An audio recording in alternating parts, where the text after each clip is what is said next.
Irreverent, entertaining, cool. You're listening to LA Talk Radio.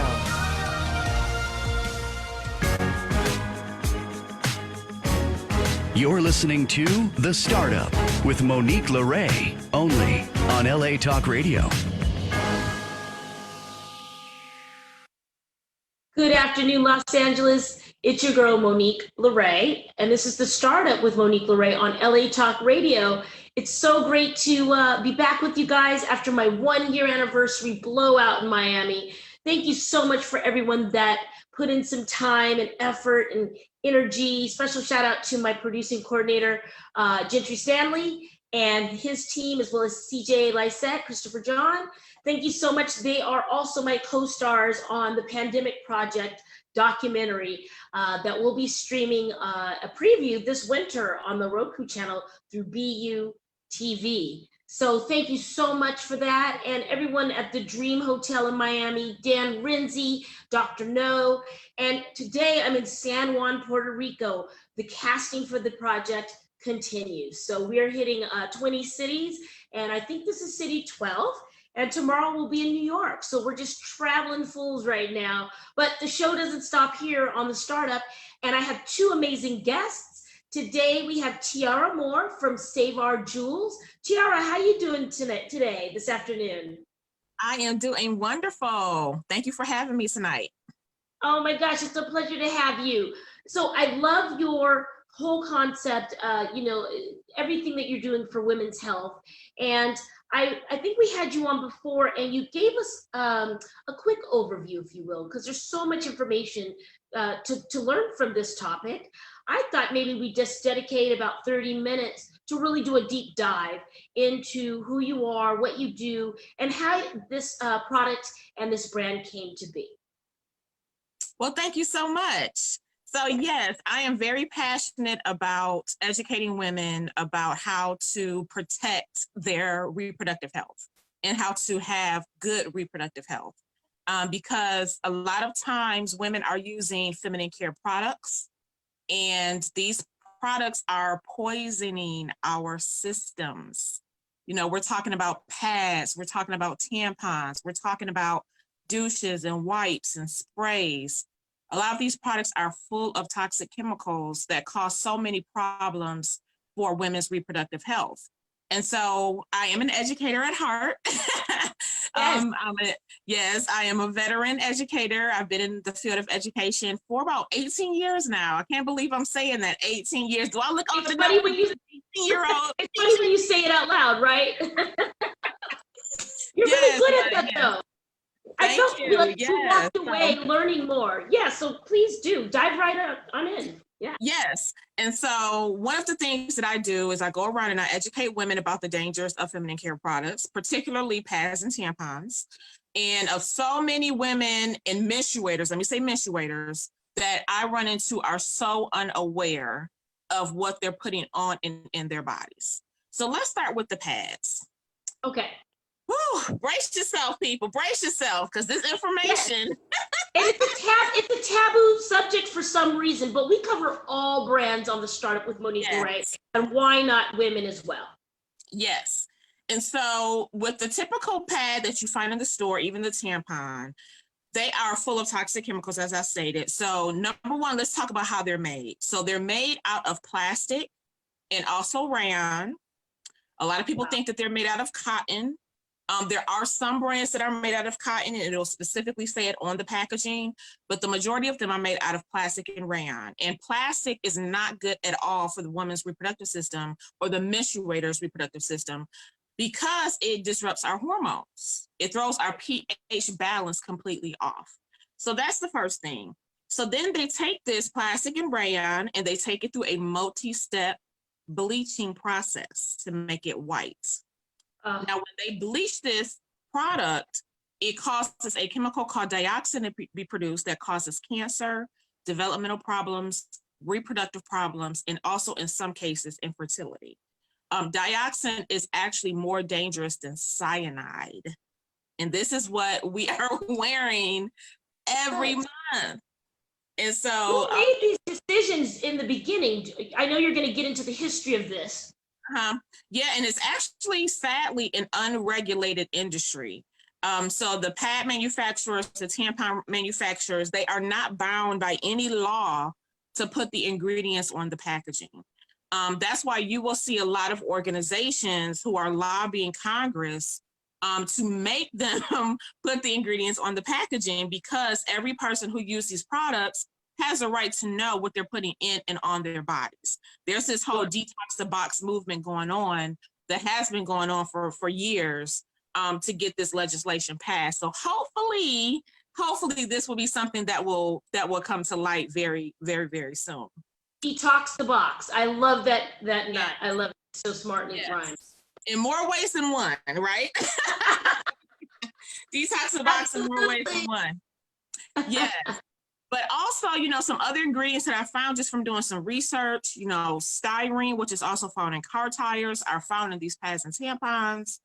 Chloroethane and chloromethane, which is used in petroleum refining, and also styrofoam cups. Acetone, which is used in nail polish remover. All of these things have been found in these conventional pads that you find in the store, even some of the tampons. And so a lot of people, we just unknowingly, we just go to the store, we see the commercial on the TV, we say, oh, this is something that I need. I'm on my period. I need something to take care of this situation. I go to the store, I pick up this product off the shelf, not knowing that this is a ticking time bomb that we're wearing every single month. Even with the tampons, I try to educate women on proper tampon use. If it was up to me, menstruators wouldn't wear tampons, but I know they do have their place. But let's talk about why tampons can be dangerous as well. So when a woman, I'm sorry, I keep saying women, I have to break that cycle, menstruators. Well, can you clarify for the viewers and listeners why you're continuing to kind of check yourself on that? Yes, because not all people who menstruate identify as female, right? We have our trans male population, they have a period, but they don't necessarily identify as a woman, right? Or female. So I have to constantly check myself, it's just a force of habit by saying woman or female. But and that's nice of you to try to be inclusive. Yes. Okay. Yes. And so when we wear a tampon, it actually stops the flow of the uterus cleansing itself out. So when we're on our period, the uterine lining, blood, bacteria, waste products, mucus, all that stuff is trying to get out of your body. That's the body's way of cleansing itself out, right? So when we wear a tampon, even a Diva cup or menstrual cup, and we'll talk about that later, it actually stops the flow. It plugs up the waste products inside of our bodies, and it's not absorbed fully into that tampon. And so what happens to all those waste products? It gets reabsorbed right back into the system. Don't tell me that, Tiara. Yes, and now that it's in the bloodstream, what is it doing? It's circulating to every cell, tissue, organ, and organ system in your body. And so if a menstruator has to wear a tampon, just an hour at the most, wear for an hour, take it out, because it is doing more harm than good. And it also leads to potentiality of getting toxic shock syndrome, which is a very, very dangerous bacterial infection that can cause death, can even, cause people to lose their limbs, and suffer in a lot of different ways. So, okay. Yes. So that is a big part of my job, is really just providing that education. And then of course people are like, okay, well, what can I wear? Okay. Since I can't wear, the conventional pads in the store, what can I wear? And so, of course, I talk about a lot of different products, but the one that I, advocate for is the Jewel Premium Sanitary Napkin. Here we go. Okay, so this is a plant-based sanitary napkin, biodegradable, and it is 10 times more absorbent than the conventional pads that you find in the store. And a lot of menstruators say that it has great, great effects on their system, because it helps reduce odor, period odor, don't have the strong period smell. The cramping is reducing or going away completely. The cycle length is reducing. So I personally went from 7 days to about 4 days from Really, wearing you the cut it product. almost in half. Yes, Wow. yes. And a lot of our users say that their heavy bleeding is actually going down as well. So it's a phenomenal product. We are the only pads in North America that have a graphene strip in it. So graphene is just carbon atoms, but the molecular structure is jagged. So when bacteria come in contact with the graphene, it cuts it like a knife. If you think of like a serrated knife, coming in contact with something very soft like tomato or boiled egg, it just slices right through it. It's the same concept with the graphene strip. And so a lot of women are cutting down on their bacterial vaginosis, cutting down on the odor, the infections. It's amazing. And everything is plant-based. Everything is safe. Everything is healthy. No toxic chemicals. And we are a Black-owned business headquartered in Metro Atlanta. And the product is amazing. We get so many great reviews. And as you can see, the packaging is so elegant. It's very elegant, and it's not. I've had the pleasure of trying them, and just for my recyclers and my earth-friendly viewers and listeners, this packaging is earth-friendly, and there's waste not, want not with the packaging. You don't overdo the packaging, which I really like, and it's light. Yes, and even the packaging is recyclable. So we do have that label on the packaging, like please recycle. Do not throw this in the trash. Yes. So. Well, I think what I need to understand is who came up with this recipe, because the regular gal or guy, whoever goes shopping for these products, sees organic, and so we feel better, because I'm seeing a whole line of things coming out saying organic and easier on your body. Is that a lie, or are they better than the tire products and things that we have? Are they saying they're organic because they're not putting tires in the products? Yeah, a lot of them are saying organic because they're not bleached. But we did find that when we kind of dissect the pads, because when we do our demonstrations with our product, we like to dissect the pad and show our users exactly what is in our product versus what is in the conventional pad. And a lot of times when we break those pads down, some of the ingredients are the same, but it does not contain like the bleach. And for a lot of them, they're substituting the plastic for cotton, which is an upgrade. I mean, it's better. It's not, a 100%. We're getting on the ground level now. Yeah, we're so below the ground level. But even like a lot of the backing, so our product, the backing of the pad is even biodegradable. But with a lot of the organic pads, their backing is still made out of plastic. Okay. So, when you have that plastic top and bottom layer, you're that's like a recipe for disaster, because plastic does not breathe, right? And so we know that with the vagina, breathability is key. Otherwise, you're going to have odor, you're going to have infection. And so even with some of those organic pads, because they have the plastic backing, you're still having the problem with odor. You're still having the problem with the infection because there's no breathability in the pad. But a lot of them do have it where it's not bleached. And they do have less chemicals in it. So. I know because you're an innovator, and I love that about you. Our synergy is really good because we're working on something together. And I wonder if you're going to be coming out with, and you're probably already in the works for it, but pregnancy, post-pregnancy products, when women are shifting back to normal after that whole situation.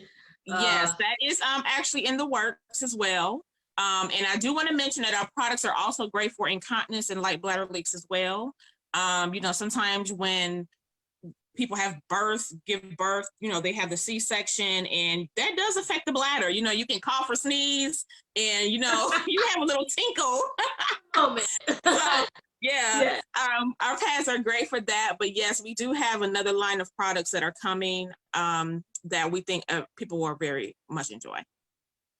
I'm excited for your future, and you sent me something that was so epic. Your presentation was so crisp and clean, and I thought, wow, this is going to be something that a lot of businesses are going to want to jump on, and it's a pleasure to help you and behind the scenes to be a part of it. Are we at a stage where we can talk about it? Yes. Or maybe tease it out a little bit? Yes. Okay. why don't you tell the viewers and listeners what you're up to? So our next big thing is we are very, very big on giving back to the community. And we have a fundraiser that we are launching for businesses and also for nonprofit organizations. It's called the $1 million for 100 Organizations Project. And we are looking to, partner with different businesses, organizations, and basically help you fundraise. And you'll be fundraising with our product, Jewel Premium Sanitary Napkins. But I break it down very, very easily for you to see how you can easily raise $1 million for your organization. And even if you didn't want to raise, $1 million, let's say your goal was $10,000 or $5,000. We have ways to work with you on how you can easily raise that for your organization. And not only that, are we helping you with the fundraiser, but once you reach your goal, your fundraising goal, let's say you do reach that $1 million mark, we are going to provide an additional 1% on top of that to go back into your organization, back into your business, or it can go to a charity of your choice. So if you do hit your $1 million goal, we're giving you an extra $10,000 to help fund your mission. So that is amazing. You know how to motivate people, Tiara. by quality products and money, honey. Yeah. Because, we have this mission, right? We really want to, number one, have it where menstruation is not a taboo subject to speak about, right? I mean, it's a natural act. It's something natural. All of us should be talking about it. Nobody should be ashamed about it. But then also we're on this mission to get our menstruators out of toxic products. So with you doing the fundraiser with us, you're helping us reach our mission. And so we're going to help you reach your mission as well. By giving you those additional funds after you actually hit your fundraising goal. So it's something I'm very excited about. I'm so excited for you. It's so smart. It's like I said, the presentation is so crisp, so clean, so innovative, and the numbers make sense, and it's a win-win for everybody. It really is. And these are great gifts for people coming up for Christmas, Hanukkah, for birthdays, or just any time. If you have a teen in your family that's a cheerleader, or just a teen in general, or a wife. Our producer Ronan just wrote in. He said he's going to be ordering some from his wife and kids. Oh, so, wonderful! Wonderful. Yes. And so you've got a new customer there. Yeah, and something great about our fundraiser as well is that we do a lot of the work for you. So we provide you with a website that your supporters can go to purchase the product. You don't have any inventory to hold at all. We ship everything straight from our warehouse to your supporters. So all you have to do is you just get your supporters to go to your website and purchase, and we do the rest of the work. I mean, it's just so seamless. It's so easy. And then you're not only helping your organization or your business reach its goals, but then you're helping menstruators around the world to be in a safe product that actually helps them have a better menstrual experience. So it's a win-win. It is a win-win. So I can see your Save Our Jewels going around to the girl orphanages and, in spots that are a little, less fortunate, and places where young ladies are needing that education, everywhere, but then there as well. And, okay, and we've got a little feedback here from our producer. He's talking about maybe a subscription plan or some type of monthly, no pun intended, Cat of the Month club or something.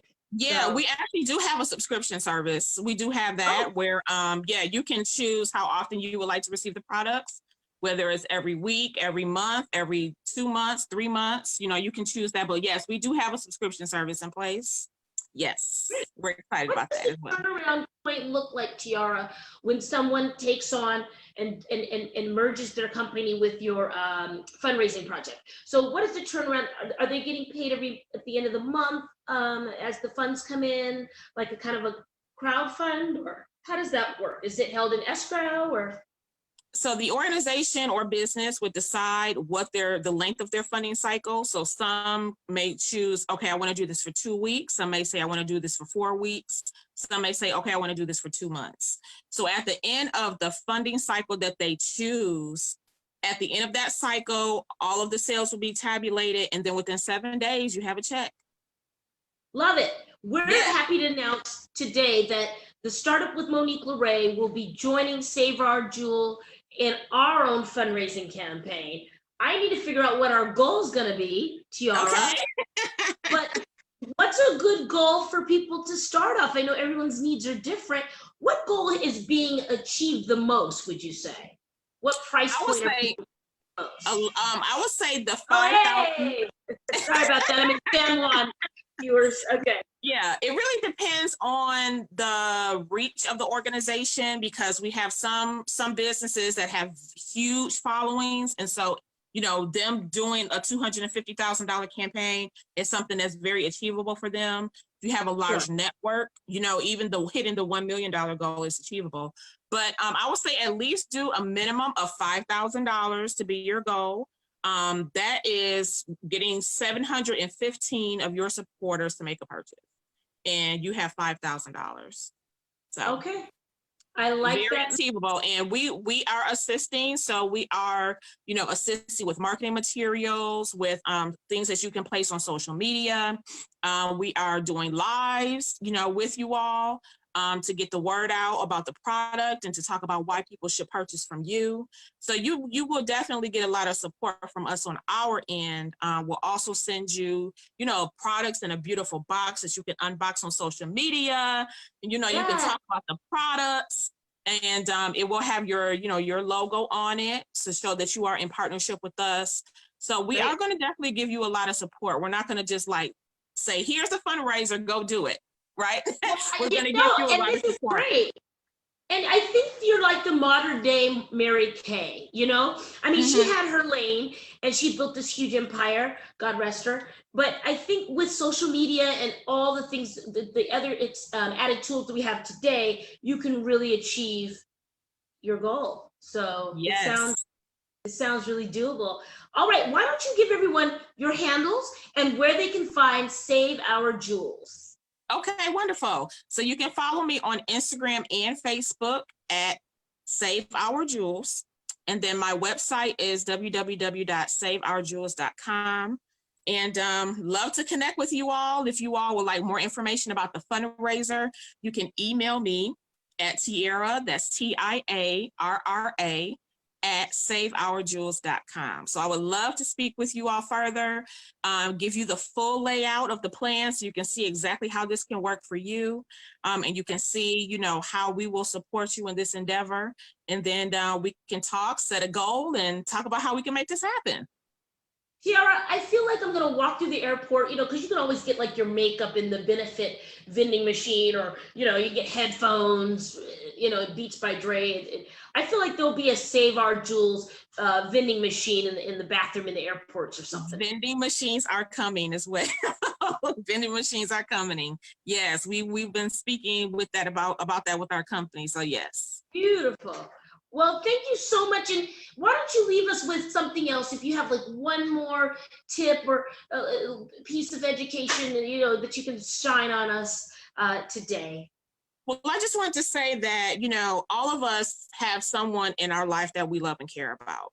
Even men who are listening to this information is for you as well, because you have a niece or a cousin or a mom or an auntie, someone in your life that is special to you. And we need help getting this word out. Even if, people say, okay, I don't want to use Jewel Premium Sanitary Napkins, it's fine. But at least share the education and the information that I shared with them, because we want as many people as possible making informed, conscious decisions. We do not want our menstruators, wearing toxic products, because it leads to a host of health issues. It leads to, not only uterine issues, but again, if you think about it, when you have these toxins floating around the body, circulating around the body, it manifests in many different ways, not just in uterine health problems.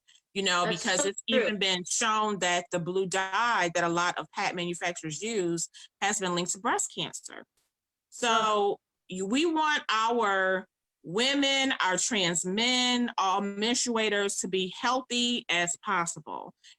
Even like I said, they're great for incontinence as well. So even those who suffer from incontinence, we want them in a healthy product. That's our whole mission, getting people healthy, healthy, healthy, healthy. So please help us spread the word.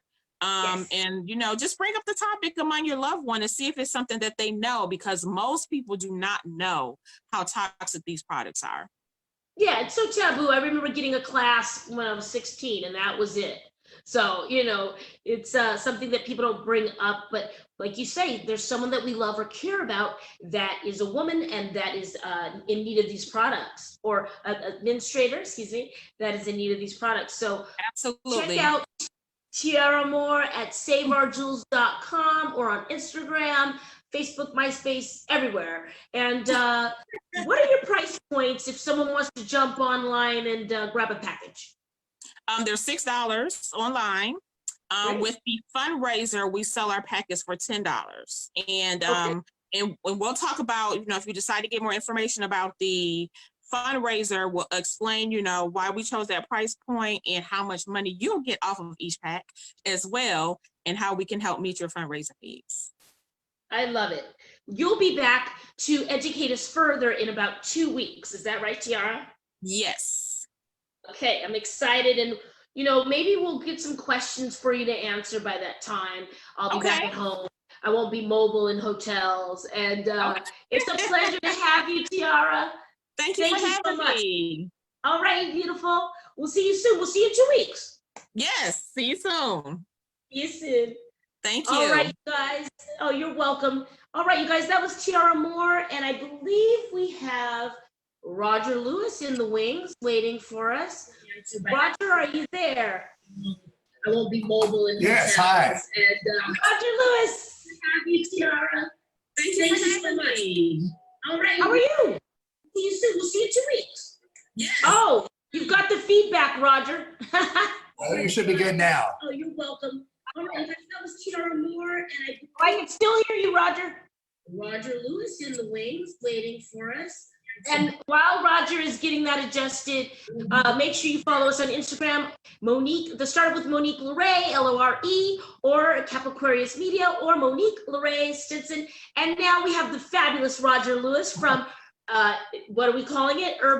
What are we saying? It's urban environments, right? The whole concept is elevating urban environments. And thank you, Monique. I appreciate it. How are you doing all the way down there in San Juan today? I'm doing great. We avoided any hurricane. It seems to be going around us and above us, but we're okay. It was a beautiful day here. Thank you so much. It's too bad you have to be inside sitting here talking without me. Well, it's a pleasure, and I got my sun time today. So tell us about elevating urban environments and give people a little bit of a background about who you are, what you've been doing in your career. I find you very fascinating. Well, actually, it's have you got a couple of hours? I'll consult. I know, right? I appreciate the opportunity to talk with you about. I'm basically involved in just trying to do things in this portion of my life that raise the quality of our urban existence, our ability to live together in urban environments.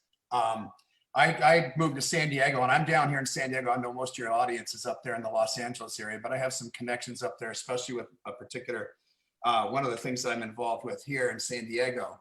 But I moved here in 1980 to go to UCSD, and my background is basically I have a degree in biology from UCSD in ecology, behavior, and evolution. And while that's my calling is the whole principle of working in the environments and creating the future for us that's going to be able to provide for diversity and good quality of life, but also the future of our planet. I wasn't so much the type person as some of my friends did. They went on into academia and so forth, but I always kind of found my calling in coming home to the city, being an urbanist, liking and enjoying the cultural, amenities of living in the city, going to theater, what have you, and being involved in local community and political stuff, and always kind of politically active.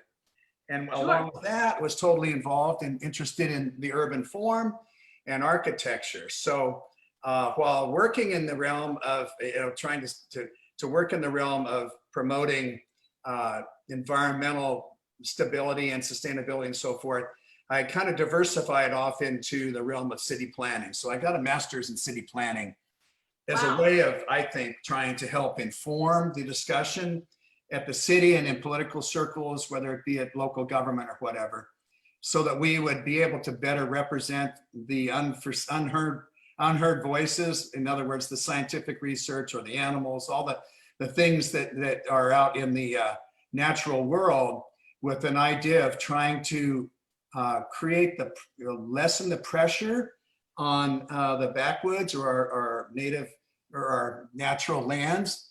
And I thought best for me, I always felt that the urban existence, it may not be for everybody, but I more or less believe that we as a general being, as a human human endeavor, we like to live in, I use the term communal situations, small c, where we can feed off of each other and we have the ability to create our best selves and work in concert with one another. And again, I say it's not that everybody does that, but if you look at a bell curve, I kind of think it has that kind of sense where we're all kind of find ourselves in the middle.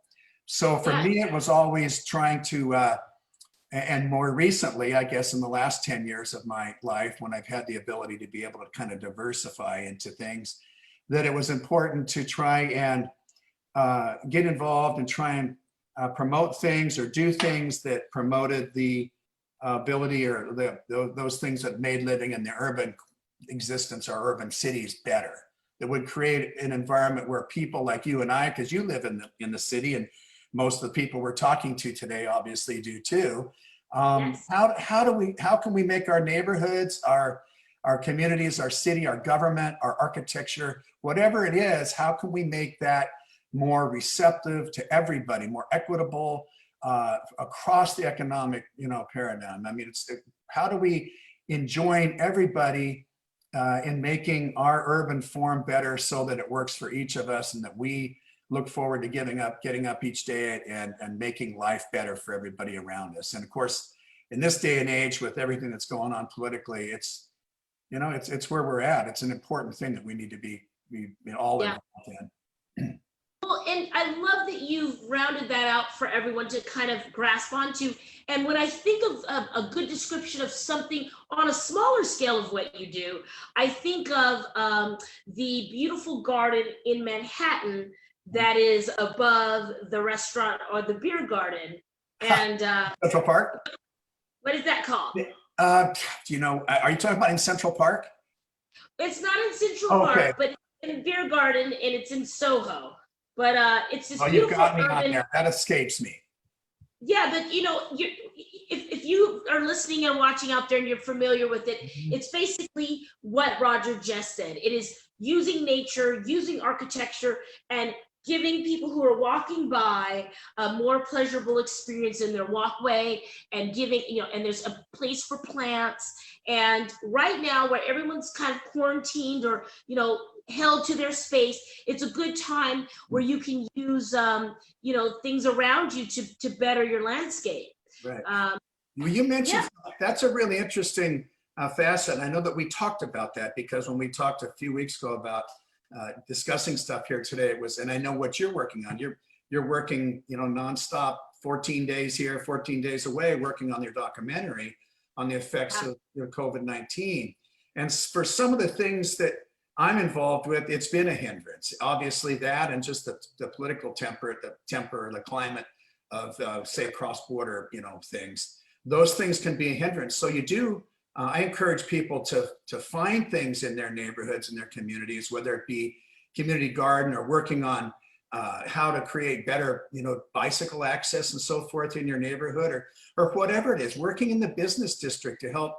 A lot of cities have business improvement programs, business improvement districts, and facade improvement programs that are out there that people in small entrepreneurs that have a small store can go to their city and perhaps get a matching loan program or something, monies that could help them now. And I've seen that in a few of the restaurants, of course, that are closed. So many restaurants have been closed through this whole thing for the last 7-8 months. A lot of people, if you're smart and you have the ability to do it, have taken this opportunity to kind of reinvest in their businesses, to reinvest in what their physical operation is like, because maybe they're closed. And if they can find, whether it's the PPP side effects of funding that's out there on other programs and so forth, to be able to kind of redo your sidewalks in front of you, or paint the front of your store, or whatever you can do, that's something that's I think really a possibility. Now, and you always have to look at the good aspects of things. I noticed the other day, how many people go into restaurants nowadays, and we don't see menus anymore because we don't want to touch them and so forth. And you use your phone and you click on the little the scan icon there, and your menu comes up, and that's obviously something that's been shepherded in by the COVID reaction to COVID issues. But that's the way of the future. We're going to save on printing costs, and it's more dynamic because you can change. You can literally, if you run out of something on the menu, you can go in the kitchen and change the program right there. Yeah, we might not go back, Roger. We might not go back. Yeah. And in a lot of ways, this is good that we're not. But I guess to your point, which you made, which is so important, is how do we invest in our communities? What can we do with your local entrepreneurs? What can you do in your community to be involved to make those changes happen? And things are still happening at the city level. Projects go on. I know some of the projects that I work on are going on. Some are impeded, but it just depends on, how much is involved with being able to involve community in decisions, and being involved in community in decisions at the planning level now is a little bit more difficult. All the meetings that you have are Zoom meetings. City council meetings are all being held as Zoom meetings. And there's some advantage to that too, because you don't have people coming and sitting all day, waiting to Right, speak. it needs to be sped up a little. Yeah. Well, do you foresee, and I think you're the perfect person to engineer this. Do you foresee something in the future where you could marry your skills and your know-how around government and city government and so forth to integrate a beautiful sanctuary for the homeless, especially in downtown LA? Yeah, Like exactly. some kind of living space that's good for the environment, good for them, and doesn't cost a lot, and everybody that walks by can enjoy, or just a safe. Right. I think it's done at the community level, and it's done at the large scale level. And if you're saying me particularly, I'm involved in certain things like that. But I think when you say, well, you actually said I think you're talking to your audience today, and everybody out there can be involved. I can tell you, for instance, I'm involved right now with a project that's specific to Los Angeles. We're in the 10th year, where I'm there in 10th years now, the Friends of Hollywood Central Park, which is an endeavor that's going through the environmental review process now. It's been a 13-year actual process overall. And you're very close to being able to reclaim land that would be on top of the 101 freeway through Central Hollywood, from Santa Monica Boulevard up to Bronson. It's about 1.25 miles, just above Hollywood Boulevard. And that is actually an example of a large scale urban project, which is going to actually reclaim land over the freeways, which is kind of a very interesting, and it's a very relevant thing that's going on in the country and worldwide right now. I can tell you, having been working on this now for 2 years on something here in San Diego, there's numerous examples around the country where this is going on. Philadelphia, Pittsburgh, Minneapolis are working on it now. Some older examples are some of the things that they've done in downtown Seattle, the I-65 cover that's at the Gateway Arch in St. Louis, and then other perfect examples. You mentioned New York City. Well, everybody knows the High Line. And then you've got— That's what I was talking about, the High Line. The High Line. Oh, okay. Yeah, that's a great example. And that's by the beer garden. There's a lot of things that are involved with the High Line there. But as you know, that was just a reclaiming of a freeway. I mean, of a railroad line in New York, and Millennial Park in Chicago, of course, is over Train Yard too. So I mentioned the thing in Los Angeles because I think it's something that I hope that all you folks start to look forward to. We're at the point now where it's going to be going out for funding, and the work that's gone up on there for the last 13 years has been amazing. It's setting the precedent for California and for the group that I'm involved with, San Diego Commons, SDC. You can find sandiegocommons.org. We have an info there if you want to be involved, if you want to find out information. I'll tell you that's something that's really interesting, and it gets to the equitable thing. Our organization, we haven't set up the online webpage yet because we would have dry information about how we've actually incorporated. We're actually a 501c3 now, but it's so important for us that we're at the early phase now where we're going out to the communities which are involved, which, if for those of you who know San Diego, we're talking about building out the community plan that was called for 15 years ago, even longer down in Sherman Heights. But there's the swath of High Five that comes through downtown San Diego, specifically that severs Balboa Park from downtown San Diego, which would be Cortez Hill and Bankers Hill and so forth. And then another portion that goes south and severs the East Village from Sherman Heights. And so we're right now approaching those communities with the framework of San Diego Commons as a nonprofit to be able to do the heavy lifting, but going to the communities right now and engaging people to join people on our board, but actually to lead the whole design effort, because we believe, and this is what we learned from Los Angeles, the Friends of Hollywood Central Park, is that they really allowed the people, it was critical so that there would be community support, that the people on both sides of the Hollywood freeway, East Hollywood and Hollywood, would feel that they had ownership, that they actually felt invested in the project, invested in the design. And so that way you can get the kind of numbers and the community support that you need to have to go out there and ask, to pursue your congressional people or your congressional people, but your city leaders too, to find that money and find the support for doing something like that. So that's exciting, Roger. That's exciting. Yeah, it's exciting for you folks in LA. We're probably a few years away, but we have a good structure in place, and we've had some great mentorship from Lori Golden and Doug Campbell, who are original members of that board at Hollywood Central Park, and who are going forward. And we hope that with the work they're doing at the governor's office and so forth, and funding and fighting the game with Caltrans to be able to get the rights to be able to do things like this over freeways, that maybe we'll be able to have something like that in another 7 or 8 years here in San Diego. Where can people go if they want to donate to your efforts? And maybe it's the last quarter for some businesses, and they have a few dollars to donate, for write-offs and things. Well, is there a 501c? Yeah, well, you certainly, if you're in Los Angeles, there's the Friends of Hollywood Central Park, which has been out there for quite a long time. You can find that online. We will have our full-fledged, web page up once we've fully gotten out to the communities and we can start to put some ideas up. But you can write us at info@SDC or at sandiegocommons.org. That's info@sandiegocommons.org.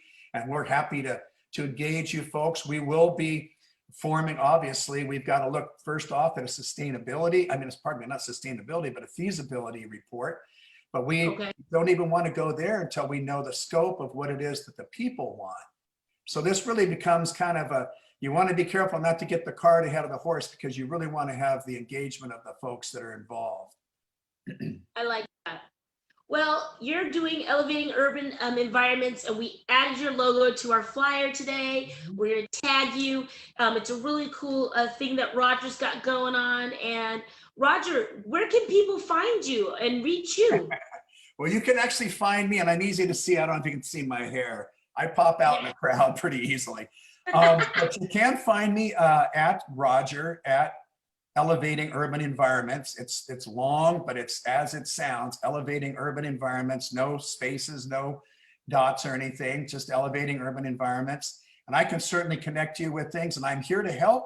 I'm originally, I've done everything from community organizing. I was an Oracle database architect that worked on contracts or projects with the State Department on larger scale planning issues. I've served on planning committees and boards. I'm actually the president of that San Diego Commons organization now. And I've got, one of the things that if we have a few minutes, that I'd like to mention is the aspect of what's happening with COVID and what's happening with the current situation along the border with the issues that we're facing from our federal government and making it so. Sure, we have 3 minutes if you can tell us in 3 minutes.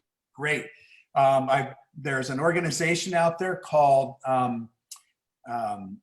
it's called Barrios Hermanos, and there's an info there at barrioshermanos.com, and that's an organization that I and a few other people started, which is there to promote entrepreneurial and cultural exchange between communities on both sides of the Tijuana and San Diego border. And we hit a little bit of a lull on that now because it's very difficult to have artists like Jorge Taleche from Mexico City put on, art exhibitions in our side of the border. But that's the whole idea, is to be a platform for people to be able to promote their endeavors that are out there about raising equity and creating better links between people on both sides of the border. Love that. You can find that, again, that's barrioshermanos.com. You can reach us there and leave us a message if you have something you'd like to promote. And I'm also a member, a partner in a small emerging development group in Tijuana. It's doing some great infill development stuff. And we are working on Ped West and Ped East right now to do some pedestrian improvements. Ped West is closed now, but the new Ped East at San Ysidro is open. But you can find us under Centro Ventures, and we'll have some projects there coming up. A big one that we're excited about next year that will involve a commercial and retail entrepreneurial stand-up along the border there. So how exciting, Roger. Yeah, a lot of things. And I think it's very important for people to know, without giving out your location, you live very close to the California-Mexico border. Yes. And it's not what people are reporting. There's not people coming crazy over. There's law and order. It always has been. Yeah. And you go over the border quite often for business, and you see it with your own eyes. Yeah. So and it's good to go to these places and see things for yourself sometimes. Yeah, I would encourage people, there are issues obviously still with the way the political temperament is now crossing the border. I guess the last thing I'd say with you and to your listeners and so forth is make the difference, vote. The only things that are going to make this change where we can get back with working with people on both sides of the border. There's no place in the world where you have two cities of 1.5 million people on each side of a border that touch each other, that have the kind of cultural diversity and language and financial diversity and talent that we have here. And, the San Diego Tijuana region it should be one of the great lights for the next, 50 years going forward. So, and that's only going to happen if we get the right people in local government, but certainly the right people in the federal government. And that means for whatever you're doing in Los Angeles, whatever you're doing here, wherever you are, get out and vote and be involved, and get people involved. Yeah. There's beautiful people and beautiful talent on both sides of the border, and we definitely promote people coming legally and being responsible, but let's be the change and be positive and promote that. And absolutely. Roger, thank you for being on my show, friend. It's good to see you. It's been a pleasure. And I so appreciate what you're doing. You're risking yourself out there as you travel and try and document, but everything that we're talking about between the two of us right now has to do with, the future and keeping the glass half full and working with whatever you can do, whether it's community garden, whatever you're doing locally, be involved, find something that keeps you safe, but make a difference now while we have this opportunity and things have slowed down where we can kind of do that. Thank you so much. Amen, brother. Thanks. Find something to look forward to and give yourself a project, right? Any of your listeners have any questions or anything or interests and just a little, and maybe I can help Roger at elevatingurbanenvironments.com. And that's on Instagram, everybody. And I always say thank you so much for my supporters. Michael Solberg Family Wines, thank you so much for your continued sponsorship and support. Elevating Urban Environments, thank you for your support. And all the people who supported my 1-year anniversary last year, thank you so much. And what will you start up today? We'll see you next week from another location.